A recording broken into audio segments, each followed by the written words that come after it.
And I do want to take a little credit. I was on the board for 2 terms, and I don't know if it was the first term or the second term. I convinced the board that we needed to expand into Eden Prairie. There was the clinic in Golden Valley, which still is. Yep. And I understand that at the time I bought in, there was a clinic in Moon Plaza on University Avenue in very southwest Fridley. And then sometime after that, they built up on Coon Rapids Boulevard. And I think they've abandoned that one now. And So I don't know, but, you know, you need to have, many emergency clinics to support a referral center, so it was okay. a very ideal thing for them. Okay. Anyway, I think I can take credit for convincing the board that we needed to put a facility out in Eden Prairie before somebody else does.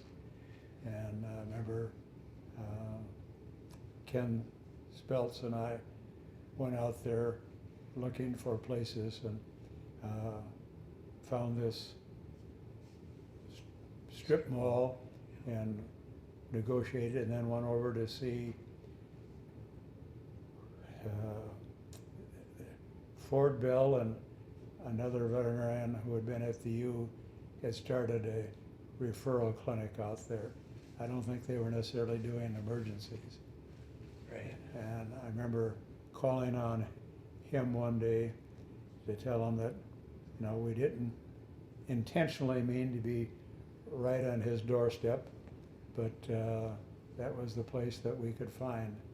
That wasn't our intent. He was doing referral, we were doing emergency only at that time, and I think that's an important part. I think overall, it seems like veterinarians in Minneapolis have shown a great deal of camaraderie and support. You know, forming a buying group, forming this emergency clinic.